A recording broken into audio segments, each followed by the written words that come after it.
Well, hello and welcome everyone to yet another one of my The Flash videos. Now this week's episode and over a whole few intertwined arcs came to explain a lot of things, gave us a whole few possible hints about what is to come, why Barry will go back in time to find a living version of Leonard Snart and enlist his help, as well as who will probably end up in a hole in the ground by the end of this season. Now I'm guessing the popular theory was right when it comes to its guess about who would be in the grave, who the funeral scene from the leaked set photos is all about, a scene that I assume should be part of the season finale. Now unless that scene wasn't about anyone dying, in which case I for one have been visually tricked into believing death is coming to one of the characters, I believe it will most probably be Caitlin. Alright, for all of those who don't believe that is going to be the case, please hear me out here.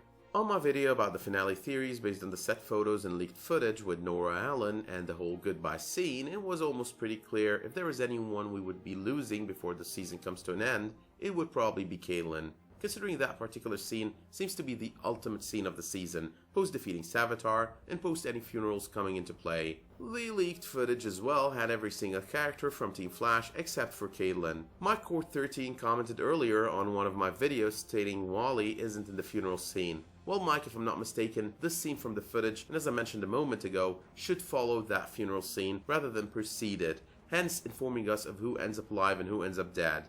Of course, there are other options, but there is one major issue when it comes to Wally West in specific. The character of Wally is going to be part of the new DCTV and Mark Guggenheim Teen Titans production. Now as a result, it would make perfect sense Wally would stay alive to the very end of the season, assuming that they would use the same actor for the new Titans series in the same role. That is not such a huge assumption to make here as well, considering who the producers of the series are. A very important reason as well as to why I believe this footage is for a scene that actually follows the defeat of Savitar and hence why there is no reason for Wally to die past it, is the fact that Jay Garrick is right there. That necessarily means that Barry at that point should have defeated Savitar, trapped him in the Speed Force prison, thus replacing Jay Garrick and getting him out. Now Mike, you also assumed that the Nora from the leaked footage is in Barry's head, some sort of a projection rather than any kind of embodiment of the Speed Force. You claimed Barry happens to be getting his own kind of closure with such a projection. Again, I might be wrong here, but in my very own opinion, such a theory is totally invalid, considering he's bidding everyone farewell in that very scene. Tears seem to be flying around, those of Iris in specific, and everyone seems to look all down and sad for the most of it. So I'm personally gonna stick to believing that is indeed an embodiment of the Speed Force taking Barry away, at least for now. The way the story is handled going forward post the point of Barry going into the Speed Force is all about how the show wants to take things from there, which I've built a whole two theories around in a previous video. But am I saying that I'm certain Caitlin will die by the end of this season? Not really, I'm never certain of anything when it comes to future events in a TV show. Considering the lack of knowledge inherent in someone else writing it and it not airing yet, I would be stupid if I were certain. It's just a theory, nothing more, nothing less. I might only be more inclined to believing this has higher chances of happening. Besides, of course, there are still other character options we've got there that are also absent in that set footage with the goodbye scene, including the newly added Tracy Brand and characters like Earth 2 Wells and Jesse Quick. Now when it comes to Jessie, there is always the argument that Savitar told her he has plans for her and that she might be the one who ends up dead and in the grave. I agree, he did mention that, but that does not make it a fact, considering that particular version of Savitar had 4 extra years beyond the 3rd season finale to spend bringing about chaos. So it might be no more a fact considering he should be all defeated and out of the picture pretty soon. Besides, Jessie seems to be currently comfortable on Earth 3 doing the work of Jay Garrick. There is no strong reason to bring her back to Earth 1 unless they need her in the final battle against Savitar on the finale. Her death would still be a major death of sorts if the show wants to use it to push Wally away, leaving everything behind and ending up working with the Titans on a completely different TV series. But I don't think that is how they plan on doing it. Now on the other hand, there are a few good reasons making Caitlin a better choice for being in the grave. Number 1. Killing Tracy Brand wouldn't have the desired effect of having a major death in every season, something that has always been a trademark of both Arrow and The Flash. Number 2. They wouldn't kill Tracy Brand when they just started setting up for HR to have a thing with her. Now all the versions of Harrison Wells in the series so far seem to have been restricted by some sort of vow of celibacy. I'm guessing the producers decided it's about time that changed. But number 3, Caitlin seems to be still redeemable, and I suppose that's what will get her killed before the end of the season. Now in the most recent episode, Cause and Effect, Cisco seemed to have gotten to her with the whole Ronnie story and the three of them working on the particle accelerator, and how she's part of every good memory he has. Then there was Julian telling her he would fix her and telling her he loved her and that as well seemed to get to her. You can tell once that elevator door closed. Even her response to him wanting to fix her was not the usual. She does not want to be fixed, but rather one of hopelessness, as she informs him he has already tried and failed. Now I'm not sure if the show is trying to confirm that Caitlin actually needs to kill someone to become Killer Frost. I mean, she's already Killer Frost, but that's where all the hints are going, so if that were to be the case, then she'll probably need to cross that line to be permanently her new self and to live up to the name, in the very same manner that Savitar Barry tells our Barry that if he kills him, he becomes him. Now if that were to be true, then Killer Frost might just be old Frost and no killer, not yet at least, which means, and as I mentioned earlier, she is still redeemable. There is still a part of her deep down that is still old Caitlin and no Killer Frost. My assumption here is pretty simple though. Sometimes the simple answer is the right one. What if all these memories of all these people she loves and cares for as Caitlin get to have enough sway on her, getting her to decide and save the team, or a particular member of the team from the Wrath of Savitar, possibly Julian or Cisco. She could possibly intervene as Savitar is about to take one of them out, taking the hit for them, or she might just try to go head to head against Savitar so he wouldn't harm either of them,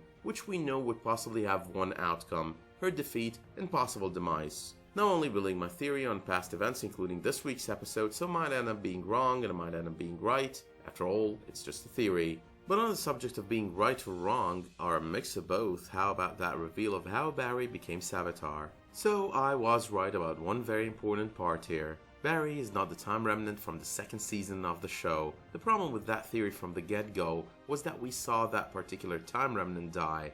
But nonetheless, he's indeed a Time Remnant from another timeline, which is one of the theories I mentioned on my previous video and gave priority to.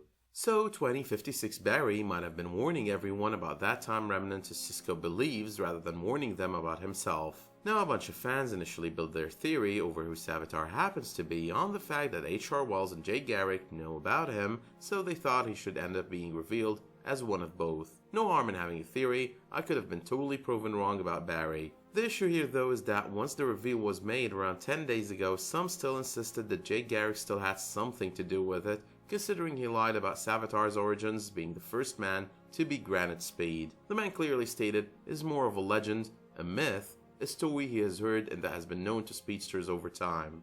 The only interpretation for such knowledge about Savitar is what I've mentioned before and the conclusion Team Flash came to on this week's episode. Savitar traveled back in time, created the legend, upped his game, and came back to make sure Barry is no match for him. Now Savitar happens to be a Time Remnant from a totally different timeline. Let me try and explain Time Remnants in the clearest manner I possibly could. It's still a confusing concept. I always get myself confused when I try to explain it even. Besides, this is in no way a definitive explanation, more like the best I could come up with. The concept has so far been suffering from an extreme lack of clarity. But take the first season of the show for example. Remember how in the 15th episode Weather Wizard pretty much destroyed Central City, possibly killed Joe in the process before Barry ended up and for the first time traveling through time. Now with changing things back then, Barry created a whole new timeline that would branch in a completely different direction away from the first. The first timeline went dead at the very moment that Barry traveled back and replaced his old self. But that doesn't mean that old timeline never existed, because it actually did, and Barry and all these people did happen to have experienced it. So if Barry from the current timeline would travel to that very first timeline with the now dead end, pick up that version of his that was attempting to stop Weather Wizard, he would pretty much be bringing into the equation an expendable version of himself, one who might even be in some sort of Speed Force limbo post that change to the timeline. The same could actually be said for the Barry that had new memories and had a changed life within Flashpoint. That Barry existed, lived that life within Flashpoint for as long as Barry was there, before he came back and changed everything once again, creating a new cut-off point to that timeline, giving him yet another Time Remnant, and so on and so forth. That could also be used to explain why other versions of Barry were disappearing off the scene of his mother's murder when he went back to save her at the very end of the second season of the show. They're becoming Time Remnants in dead-end timelines. There is also another explanation to the whole time remnant concept that could either stand alone or work hand in hand with this one, and that one applies more to the case of Eobard Thawne, which I'll discuss in a separate video once the 3rd season is done airing. A whole video about time remnants, I'm gonna make that at some point. But besides all of that, I have to say I did love how Savitar is in fact not just a version of Barry, but also his very own creation. Like a lot of things finally added up. A lot of what I refer to as discrepancies post the reveal of who's under the armor, and is all because of the backstory they gave Savitar. Almost everything he pretty much told the team when they communicated with him through Julian seems to hold true, of course less all the I'm a god part, those were just delusions of grandeur. The way Savitar explains it is as a time remnant, he survived the battle against Savitar, and they shunned him like he's some sort of aberration, and that only led him to slowly transforming into Savitar and becoming what he is now. He did tell them he's only this way because of all of them, and he was in a way telling the truth. And if you actually go back and check everything that has been said about Savitar or by Savitar so far, you'll find most if not all of it finally adds up. But that's it for now. I could keep talking about The Flash forever if I didn't try and find my very own cutoff point. So with that being said, let me know in the comments what your thoughts are on who would be dead by the end of the 3rd season. Feel free to throw in your arguments and your reasoning. As I mentioned, I'm never 100% certain of anything that I'll lack full facts on. And remember to drop me a like if you like the content of this video, and to subscribe if you want to see more The Flash videos on What the Geek. Thank you all for watching, and I'll see you soon.